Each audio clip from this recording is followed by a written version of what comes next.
வணக்கம் நண்பர்களே. இன்னைக்கு டாபிக் வந்து அந்த சைக்காலஜி ஆஃப் மணி புக்கில் த ரூம் ஃபார் எரர். நம்ம எப்போதுமே என்ன செய்வோம்னா, நம்மளோட சேவிங்ஸாக இருக்கட்டும், நம்மளோட பிஸ்னஸாக இருக்கட்டும், எல்லாமே வந்து ஃப்யூச்சரில் இது மாதிரி தான் நடக்கும் அப்படின்னு சொல்லிட்டு அதுக்கான விஷயங்களை நம்ம பண்ணி வச்சுருப்போம். எக்ஸாம்பிளுக்கு பார்த்தீங்கன்னா, நம்ம ஃப்யூச்சரில் வந்து நம்ம ரிட்டையர்ட் ஆகிறதுக்கு இவ்வளோ அமௌண்ட்டு செலவாகும், பையனோட படிப்புக்கு இவ்வளோ செலவாகும், மேரேஜுக்கு இவ்வளோ செலவாகும், பொண்ணோட இதுக்கு எவ்வளோ செலவாகும் அப்படின்னு சொல்லிட்டு கால்குலேட் பண்ணி வச்சுருப்போம். இதெல்லாம் வந்து நமக்கு தெரிஞ்சது, ப்ரெடிக்ட் பண்ணிடுவோம். ஸோ அந்த மாதிரி விஷயங்களுக்கு நம்ம பண்ணுவோம். பட் அன்எக்ஸ்பெக்டட் சினாரியோவுக்கு நம்ம வந்து எப்போதுமே பிளான் பண்ண மாட்டோம். இந்த பிஸ்னஸ்லேயும் சரி, நம்ம லைஃப்லேயும் சரி. அதை தான் அவர் சொல்கிறாரு. என்ன சொல்கிறாருன்னா, மைக்ரோசாஃப்ட் சிஇஓ பில்கேட்ஸே என்ன பண்ணார்னா, அவர் கம்பெனி ஸ்டார்ட் பண்ண புதுசில் அன்எக்ஸ்பெக்டட் சினாரியோ, இப்போ வந்து ஒரு வருஷத்துக்கு எந்த ஒரு பேமெண்ட்டுமே எனக்கு வரலையாட்டியும் கூட என்னோட கம்பெனி எம்ப்ளாயீஸ்க்கெலாம் சம்பளம் போடுறதுக்கு அமௌண்ட் என்கிட்ட இருக்கணும் அப்படின்னு சேர்த்து வச்சுருப்பாரு.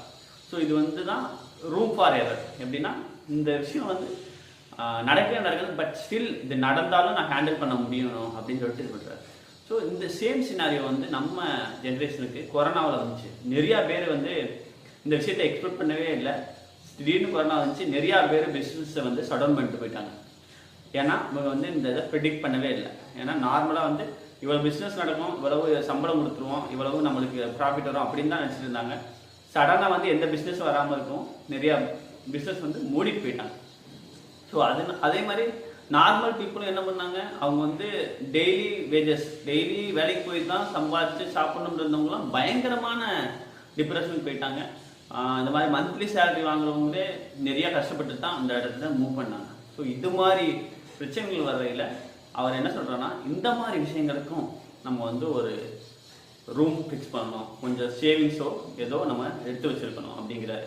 ஸோ இந்த மாதிரி அன்எக்ஸ்பெக்டட் சினாரியோ இருக்கும். ஸோ நீங்கள் வந்து உங்கள் பிஸ்னஸ்லேயும் சரி, உங்களோட லைஃப்லேயும் சரி, இந்த மாதிரி சினாரியோ வந்தாலும், ஸோ ஒரு வருஷத்துக்கோ இல்லை 6 மாதத்துக்கோ உங்களுக்கு பிஸ்னஸே வரல இருந்தாலும் உங்கள் சம்பளத்துக்கு, உங்கள் எம்ப்ளாய்க்கு சம்பளம் கொடுக்குறதா இருக்கலாம், இல்லை வந்து உங்களுக்கு சேலரியே வரல அப்படின்னாலும் உங்கள் ஜாப்ல வந்து நீங்கள் வந்து உங்கள் ஃபேமிலியை ரன் பண்ணுறதா இருக்கும்.